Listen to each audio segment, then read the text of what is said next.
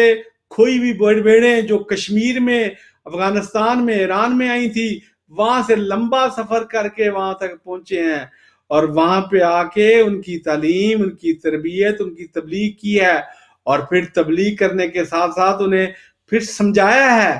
اور سمجھانے کے ساتھ ساتھ انہیں یہ بات باور کرائی ہے کہ دیکھو میں عیسیٰ علیہ السلام، خدا کا وہ پیارا مسیح، تمہیں یہ بتا رہا ہوں کہ آنے والے وقت میں ایک نبی آئے گا جس کا نام محمد ہوگا، وہ میثاق النبیین والی آیت، اس کے تحت آپ نے اپنی امت سے، اپنے ماننے والوں سے یہ عہد لیا۔ تو اس کا نتیجہ کیا ہوا؟ افغانستان میں دیکھ لیں، بلکہ حضرت مسیح موعود علیہ السلام نے تو اپنے کتاب میں باقاعدہ وہ نام لکھا ہے کہ وہ کون سے لوگ وہاں سے ہجرت کر کے وہ جو مدینہ گئے ہیں، اور وہاں جا کے آن وسلم کے ساتھ انہوں نے وہاں پہ آپ کو جو جا کے اسلام قبول کیا اور پھر دوبارہ واپس آئے ہیں۔ یہ پوری تفصیل مسیح ہندوستان میں موجود ہے۔ تو اس کے حوالے سے یہ عرض ہے کہ حضرت عیسیٰ علیہ السلام نے جب وہاں سے نکلے ہیں، ان علاقوں میں آئے ہیں اور اپنی کھوئی ہوئی بیڑوں کی طرف تعلیم و تربیت تبلیغ کی ہے، انہوں نے نہ صرف حضرت عیسیٰ علیہ السلام کو مانا ہے بلکہ حضرت محمد مصطفیٰ صلی اللہ علیہ وسلم کو بھی مانا ہے، یہ ساری۔ اور حضرت مسیح السلام نے لکھا ہے، آپ نے فرمایا کہ یہ ہو سکتا ہے کہ وہاں پہ یعنی افغانستان میں ایک جو بتایا جگہ کا نام وہاں پہ قبیلہ عیسیٰ خیل بھی ہے، اور آپ نے فرمایا کہ ہو سکتا ہے کہ یہاں پہ انہوں نے شادی بھی کی ہو، وہاں آپ کی اولاد بھی ہوئی ہو۔ تو یہ سارے واقعات جو سلسلہ بر سلسلہ آپ کی خدمت میں رکھے جا رہے ہیں، جو یہی ثابت کر رہے ہیں کہ عیسیٰ علیہ السلام جب صلیب پہ چڑھے تھے زندہ تھے، صلیب سے اترے زندہ تھے، قبر نما میں کمرے میں رکھے گئے زندہ تھے، زندہ رہے، زندہ نکلے، اور پھر ہجرت کر کے اپنی والدہ اور حواریوں کے ساتھ کشمیر پہنچتے ہیں، وہاں آ کے 120 سال کی عمر پائی ہے، اور پھر آپ کا وصال ہوا ہے، اور پھر اس کی قرائن مختلف والوں سے آپ کے سامنے رکھے جا رہے ہیں۔ جب خدا تعالیٰ یہ بار بار حضرت مسیح موعود علیہ السلام کے ذریعے، اپنے پیارے پیغمبر محمد مصطفیٰ صلی اللہ علیہ وسلم کے ذریعے، قرآن کے ذریعے یہ سمجھا رہا ہے، تو پھر بات کو ماننے میں دیر نہیں کرنی چاہیے، مان لینا چاہیے۔ حضرت مسیح موعود علیہ السلام نے اس کے حوالے سے مزید لکھا ہے کہ اس زمانے میں یہ خاص کر کے اس یعنی یہ جو خطہ ارض ہے جدھر حضرت عیسیٰ علیہ السلام آئے، تو یہاں بدھ مت کا جو ذکر ہے اس کے حوالے سے بھی آپ نے عرض کیا ہے کہ حضرت بدھ جو تھے وہ حضرت عیسیٰ علیہ السلام سے 500-600 سال پہلے آئے تھے،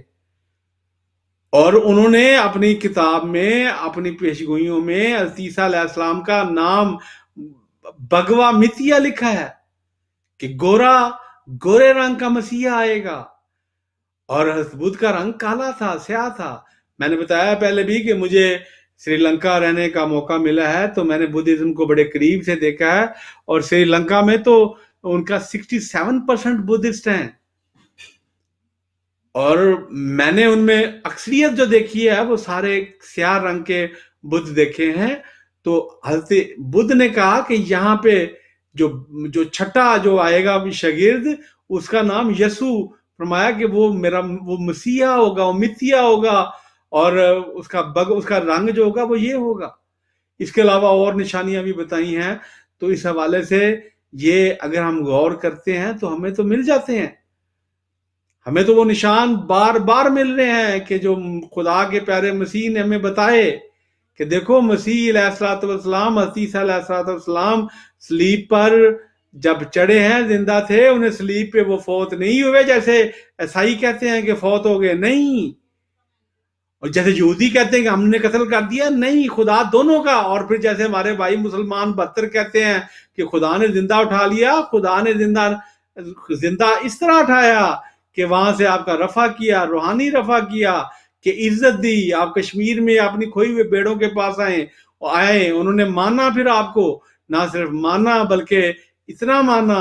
کہ آپ کی تقدیس حضرت محمد مصطفیٰ صلی اللہ علیہ وسلم کے ماننے سے ہوئی، کہ ہاں، کہ جو عہد جو حضرت عیسیٰ علیہ السلام نے جو عہد میثاق النبیین والا اپنی امت سے، اپنے لوگوں سے، اپنی قوموں سے لیا تھا، ماننے والوں سے، اس کے نتیجے میں حضرت محمد رسول اللہ صلی اللہ علیہ وسلم آئے اور انہوں نے آ کے یہ گواہی دی کہ عیسیٰ علیہ السلام قرآن حکیم کے حوالے سے وہ فوت ہو گئے. اور جب وہ فوت ہو گئے تو پھر جب جس نے آنا تھا وہ آ چکا، اور اسی نے آ کے ہمیں مسیح ہندوستان میں یہ بتا دیا کہ وہ پہلا عیسیٰ جس کا رنگ ابھی بتایا جا چکا، سرخ بال گنگریالے، اور وہ عیسیٰ جس کی بابت حضرت محمد مسلم نے فرمایا تھا کہ اس کا رنگ سرخ نہیں بلکہ گندمی، اور اس کے بال گنگریالے نہیں بلکہ سیدھے، ناک اٹھی ہوئی، وہ آ جائے تو پھر دیر نہ کرنا، اسے مان لینا. ہم نے مان لیا. فرمایا اس کا ماننا میرا ماننا، اس کا انکار میرا انکار. اللہ کرے کہ ہم ہر بات کو صحیح رنگ میں سمجھنے والے ہوں اور حضرت محمد مصطفیٰ صلی اللہ علیہ وسلم کی ساری باتوں کو ماننے والے ہوں. وما علینا الا البلاغ.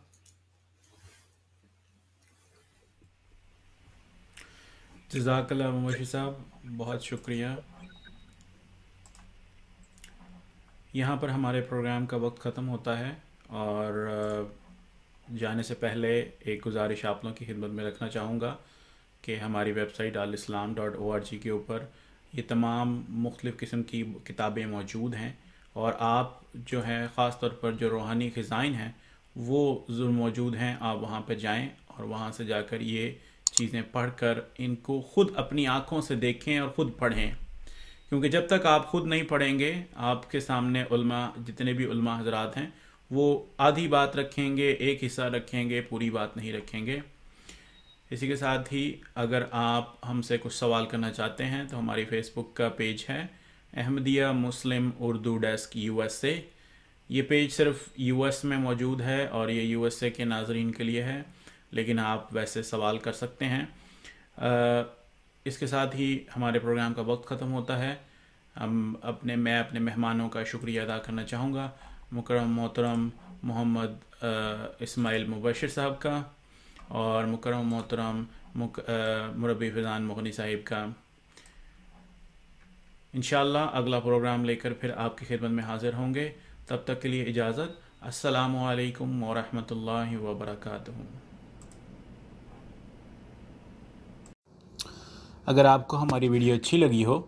تو ہماری حوصلہ افزائی کے لیے ویڈیو کو لائک اور شیئر کریں، اور ہمارے چینل کو سبسکرائب کریں اور بیل کا آئیکن بھی دبا دیں تاکہ آپ کو ہماری نئی ویڈیو مل سکے.